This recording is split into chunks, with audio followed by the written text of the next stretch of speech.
Learned a long time ago, it wasn't about, for him, it ain't about legacy, it's about currency. And he did exactly what he wanted to do. Right. So you can't be mad at him for that, but I'm not gonna tell you that, oh, I'm gonna say, oh yeah, he the greatest fighter. No, I can't say that. It gets worse. Your jeweler filed a lawsuit against you in Miami. And many are saying you're gonna have to sell off your assets.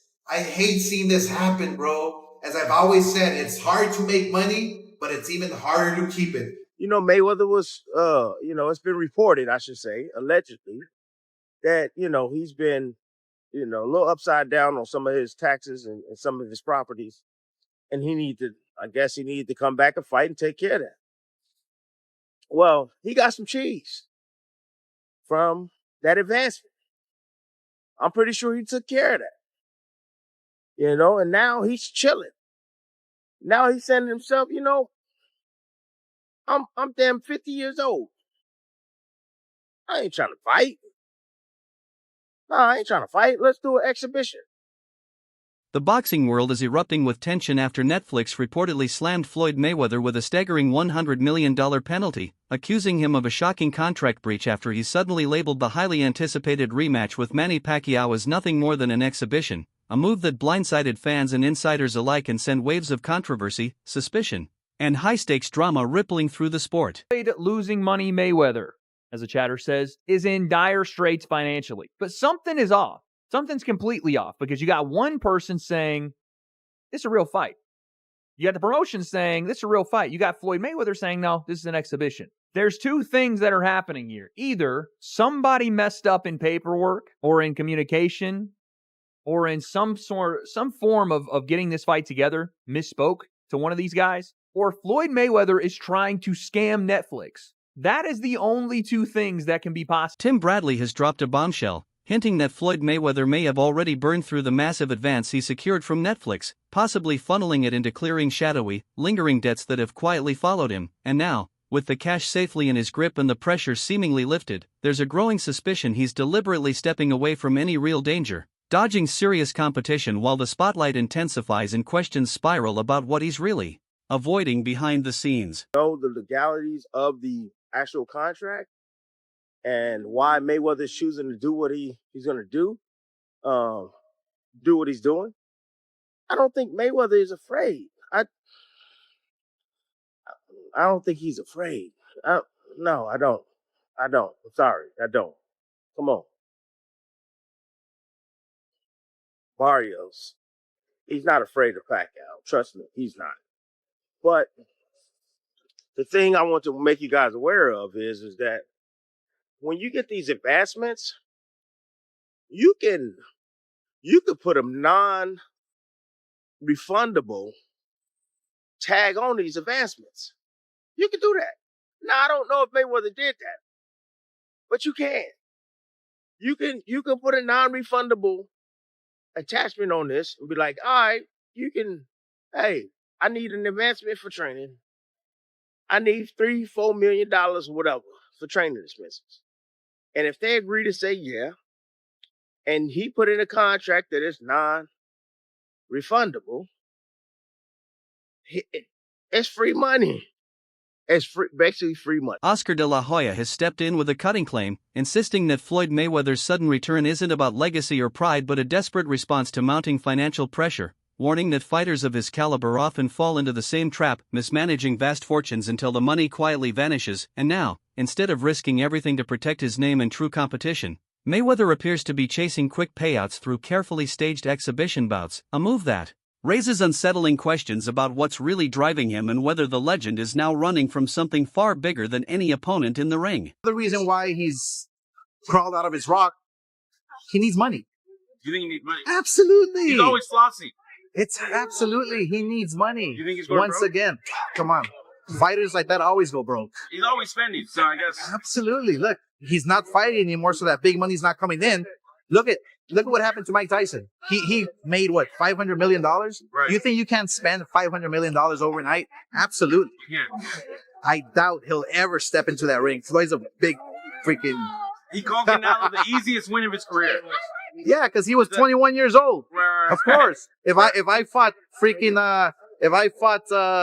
Ryan Garcia, who's 19 years old, what am I going to do? I'm going to beat him easy because of my experience. Zab Judah, a former professional fighter and one of Floyd Mayweather Jr.'s most memorable opponents, has stirred the narrative with a calculated twist, suggesting that Mayweather's sudden comeback isn't desperation or decline but a carefully engineered move, a deliberate surge of hype designed to manipulate the spotlight and build momentum toward a massive, blockbuster showdown, implying that every rumor, every headline, and every controversial step may be part of a larger, controlled plan, unfolding behind the scenes, where nothing is accidental and everything is leading toward a payoff far bigger than anyone expects. We're not playing around. And, maybe that got through the cracks. I don't know how. I wasn't there. I don't know his business. But somehow, he's saying it did. I mean, well, he didn't say that. I'm just saying I don't know how he didn't catch on that this is the real deal Holyfield. Do you think it could be possibly a publicity stunt to give some type of push to the promotion? I mean, I don't know. Like when the announcement came out, I don't know if people were really too ecstatic for it. It's something that you would, you can use to your advantage to try to push the fight. It'll let people, it'll get ears and eyes on the fight for people that didn't know the fight was happening. You know what I'm saying? But I don't know. Because as a consumer looking in, listen, man, I'm a fan of both guys, and I just want to watch it and see the fight happen. I mean, I'm a fan of boxing. I shouldn't say I'm a fan of both guys. You know what I'm saying? Yeah. Judah insists Mayweather has shifted his entire focus toward spectacle over sport, chasing entertainment deals, calculated business moves, and squeezing maximum profit from flashy, high-stakes exhibition bouts. As a consumer looking in, we're like, yo, is he like, what's the complaint? What's the problem here? Like, what are you scared of? Because is it your O? Is it your losing that O? Could be that it? Of course. That's what it's all come down to. I mean, the O is like a 800 credit score. Globally, universally. You walk around with an 800 credit score with the O. You know what I'm saying? So that's what the O brings. It brings an 800 credit score for wherever you go. You know what I'm saying? And Floyd he's done a great job with that. Great job. So of course he's gonna, show the roll on that. Oh, I ain't mad at him. Smart guy. He understands. He ain't no fool. Word. According to boxing insiders, both camps secretly signed contracts for an official match, but Floyd Mayweather Jr. later rebranded it an exhibition, triggering immediate backlash from Manny Pacquiao's team and escalating legal concerns. So Mayweather threw some cold water on any excitement for the fight with Manny Pacquiao in September, when last week he did an interview and said that it's not going to be a real fight, it's going to be an exhibition and not necessarily going to be at the Sphere. And Max, that really puzzled me because this wasn't just reporting.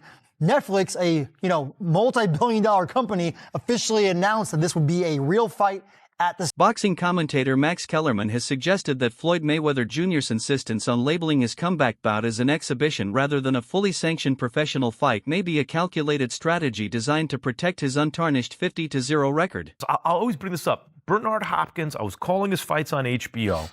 He fought Tavares Cloud, good light heavyweight, beat him easy, right? And he was like 49, and his body still looked like Hopkins. Then he came back a year or so later, and he fights Joe Smith. Mm-hmm. His body didn't look the same. Hopkins had a Spartan training regimen. He doesn't put anything in his body. He's a temple. He eats right. He trains right. He don't drink. He doesn't. But his body looked, by the way, I'm 52. I can tell you, it looks different after a little bit. Even when you're trying to get in shape, just the muscles look a little different. And Joe Smith knocked him out of the ring and stopped him, right? Mm-hmm. Floyd, maybe, I'm just speculating, but maybe he says this because he gets in the gym and he's like, Floyd's 49 and change. He's almost 50. Maybe he's right up against that thing where it's like, man, my body's not responding the same way. Right, Max, they're grandpops. They old. Grandpops. That looks like he got a little more in the tank. He's a little younger. Pacquiao's a little younger. When you a grandpop, you think you're not the same as you used to be. Roy Jones Jr. has claimed Floyd Mayweather Jr. quietly rewired boxing by prioritizing maximum earnings over legacy and long-term greatness, turning the sport into a financial chess game where risk became optional. According to Jones, that shift made fighters value money more than championships, bravery, or real risk in big fights. He believes it drained boxing's fire and competitive edge. Now athletes protect records and chase high-paying exhibitions instead of legacy-defining wars that once elevated The sport worldwide, every move feels calculated, every comeback staged for profit rather than pride, and insiders warn the sport may never return to its old identity. Now I want the Mayweather concept, because Mayweather made so much money, staying undefeated, waiting to the right time to fight Pacquiao, finding the right people to fight at the right time. He monopolized the business. But the problem was, it only made him money and the people he was fighting. It didn't make money for the whole sport. So what he did himself a great job, but it hurt the sport. Because now everybody wants to fight, stay undefeated. You understand me? Me, it's like when two guys get here, they gotta meet. No, wait. They was here 5 years ago. They should have met. You understand me? Because now, we probably could have got 3 good fights out of it. Renowned trainer Robert Garcia reacted to Floyd Mayweather Jr.'s sudden announced return and the looming rematch with Manny Pacquiao, warning that behind the spectacle there is a silent battle over money and respect, stressing fair and proper financial compensation for both fighters. He added that beyond the global hype and chaotic attention orbiting the event, both legends may find themselves judged not only by legacy but by how the payout is structured in the shadows. He suggests Mayweather and Pacquiao's names are once again being pulled into a financial recalibration where every dollar is tied to reputation, history, and unfinished rivalry. It's a moment where the ring stops being sport and starts feeling like a staged reckoning between two eras of boxing mythology, a cultural flashpoint and commercial storm in boxing history. While fans chase spectacle, promotion, and storyline twists, Garcia warns the real story is whether justice is quietly delivered in the payment rooms behind the lights. In his view, every dollar must echo respect with proper payment, standing as the final line between exploitation and honor in a fight of this magnitude. This will do more than the Tyson Jake Paul fight. This will do like 150, 200 million. No, it's not pay-per-view. Netflix, would do good. 200 million people, 150. Good.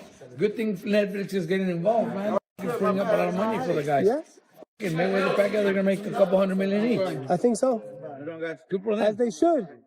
Good for them. But you told me today, even without knowing, you knew it was coming. Both having an exhibition, that's the way it looked like. So that was done?